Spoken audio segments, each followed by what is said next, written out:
Hi, I'm Jessie, and this is Matt. with Dice of the Round Table, and we're here because we're going to review Scurvy dice. So this was sent, full disclosure, this was sent as our first review copy from Firelock Games. So huge shout out to Firelock Games.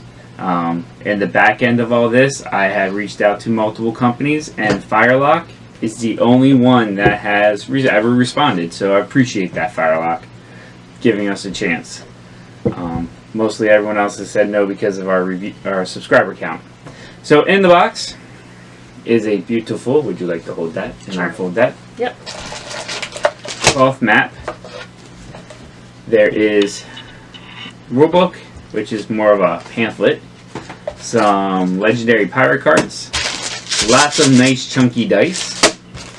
Ship MDF tokens, which I actually love because there's 4 ships in here because it's a 4-player game, and each one is unique on the sails. Viking, Santa Maria looks like a sailing vessel, and I don't know what the other one is. And then you got some treasure dice. So the game starts with you up here. You roll the treasure dice for the island down here. You make your ship based off the dice. You get to shoot each other, board each other, take each other's loot, and take loot off the island. And there are marks on here for 5, 10, 15, and 20 for endpoints. And after all the treasure's been taken off the island, you count up how much treasure everyone's got. That's their points. And you keep playing until you get to your 5, 10, 15, or 20 point limit. And that's the game. So, overall, components, amazing. I love the dice. I mean, they're really fun to roll. And they look good, too. Yeah, I mean, embossed really well. Each side is a different color.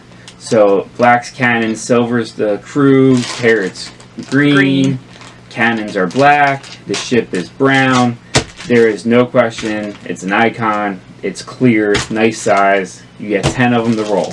And the colors make sense. I like that, too. So, components are outstanding. Now, gameplay, it's the more players you have, the more interesting the interactions can be. I agree. As 2-player, it's just dicing off. Sure. A little bit.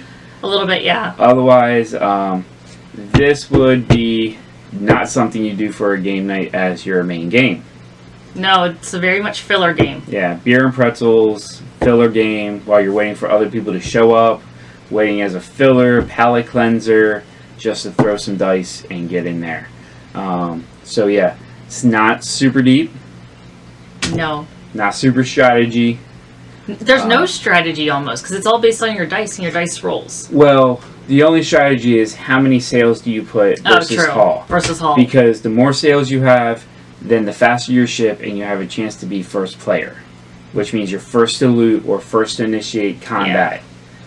So the real only strategy choice is how many haul points do you have, how many sails do you have, because that lets you determine how much treasure you get. Yes. As well as how many crews you have. So with 10 dice, it's tight. You can tight. You have to think about it. You need to have some crew because you can only take 1 treasure dice per crew member you have. The cannons let you shoot up the other person. So it's a give and take. There is some strategy in, like, do you push your luck or not push your luck? But the main decision is, like, how many haul points, how many sails. Yeah. Because you can re-roll the dice, but really, once you roll it, that's what you got. You'll get plenty of ship to, like, about half, maybe a little bit more than half. A little more than half, yeah. Ships, because it's multiple sides. Half the dice is ships. So that's your sails or haul. So, otherwise, nice filler game. Fills that niche really well, and the quality is amazing. And I do love that the box is about right size. It could be a little bit smaller, but this is a perfect size box. Doesn't take up a huge amount of space for what it is. It is a filler game, but very solid. Okay. So, again, thanks Firelock Games, and thanks for watching, and take care.